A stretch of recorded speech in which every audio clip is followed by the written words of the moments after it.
Assalamualaikum warahmatullahi wabarakatuh. Salam sejahtera untuk kita semua. Yang terhormat kepada dosen pengampu Bapak Dr. Ronald Aprianto SE MSI. Perkenalkan, nama saya Bella Sagita dengan NIM 21010200085, Prodi Akuntansi. Di sini saya akan menjelaskan terkait dengan ujian akhir semester atau UAS. Dan di sini ada beberapa pertanyaan terkait dengan proposal saya. Di sini sudah saya rangkum dari pertanyaan-pertanyaan yang telah dibuat oleh Bapak Ronald. Baiklah, di sini saya akan memaparkan sebuah proposal penelitian saya yang berjudul Pengaruh Environmental, Social, and Governance dan Corporate Social Responsibility atau disingkat dengan CSR, yang dimana itu pengaruh ESG dan CSR terhadap kinerja keuangan di Bursa Efek Indonesia. Lalu terkait masalah yang diangkat penelitian mengenai ESG dan CSR ini untuk diteliti secara bersama-sama masih sangat sedikit. Namun jika diteliti di kalangan internasional itu sudah ada, namun tidak terlalu banyak. Selain itu, penelitian ini menimbulkan ketidakkonsistenannya terhadap variabel. Kenapa? Karena kinerja keuangan ini objek dan tahun telitinya itu yang berbeda. Baiklah, kemudian terkait identifikasi kriteria keputusan yang saya gunakan untuk menentukan solusi terbaiknya, yaitu yang pertama yang pastinya kriteria yang relevan, dan kemudian kriteria yang terkait, lalu yang terakhir itu dengan kriteria yang lengkap. Kriteria ini juga harus dapat membantu menghindari subjektivitas yang diambil dapat diterima. Kemudian cara saya mengalokasikan bobot pada kriteria keputusan ini adalah dengan menentukan tingkat kepentingannya dari setiap variabel. Yang pertama, menentukan skala penilaian bisa berupa skala 1 sampai 5. Nah, 1 sebagai yang paling tidak penting, dan 1 sebagai yang bisa berupa skala 1 sampai 5, dan 1 sebagai yang paling tidak penting, dan 1 sebagainya yang paling penting.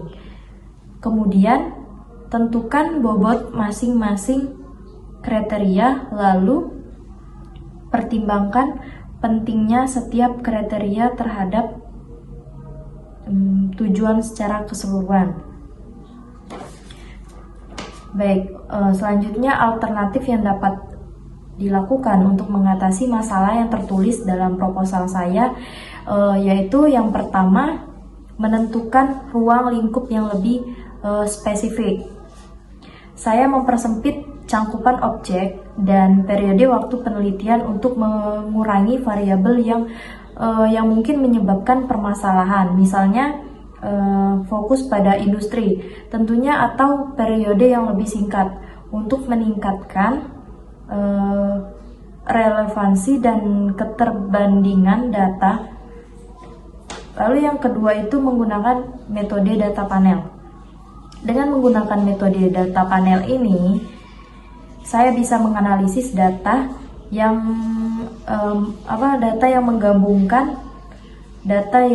menggabungkan waktu dan objek penelitian dalam satu model. Nah, yang terakhir itu menggunakan pendekatan kuantitatif atau studi kasus. Nah, untuk antara ESG, CSR, dan kinerja keuangan dalam konteks yang lebih terbatas. Lalu kemudian bagaimana cara saya menganalisis alternatif tersebut dengan cara mengumpulkan data-data dari perusahaan internasional dan lokal, lalu analisis secara terpisah dan perbandingkan hasilnya. Dan kemudian gunakan perbedaan, misalnya nih uji T untuk dua sampel independen untuk melihat di sini apakah perbedaannya itu signifikan, seperti itu. Lalu kemudian berdasarkan hasil analisis, cara saya menentukan alternatif terbaik jika alternatif yang dipilih membutuhkan metode atau data tambahan. Misalnya nih, setelah mempertimbangkan semua faktor, saya menemukan bahwa data panel adalah pilihan terbaik karena memberikan hasil yang lebih konsisten. Meskipun data berasal dari periode atau objek yang berbeda, tahun objek yang berbeda, seperti itu. Dan kemudian rencana penerapan alternatif yang telah dipilih setelah memilih alternatif terbaik berdasarkan analisis. Langkah selanjutnya adalah merancangkan penerapannya dengan jelas dan terstruktur. Baik, kemudian rencana penerapan alternatif yang telah dipilih setelah memilih alternatif terbaik berdasarkan analisis. Langkah selanjutnya yaitu merencanakan penerapannya dengan jelas, dengan terstruktur. Rencana penerapan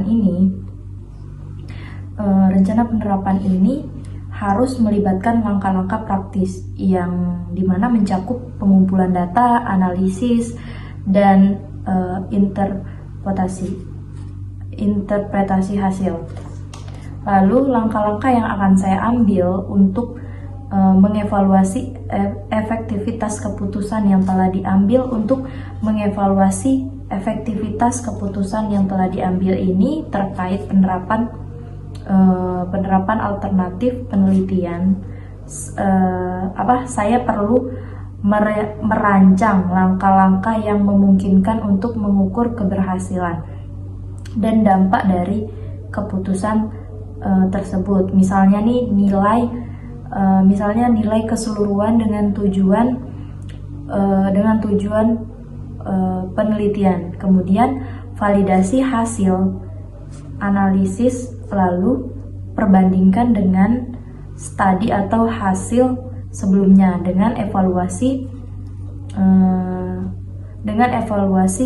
keandalan dan kekonsistensi data. Baiklah, itulah tadi presentasi saya yang dibuat melalui video singkat saya. Apabila ada penyampaian atau kata-kata saya yang kurang berkenan, saya mohon maaf. Saya akhiri, wabillahi taufiq wal hidayah. Wassalamualaikum warahmatullahi wabarakatuh. Terima kasih.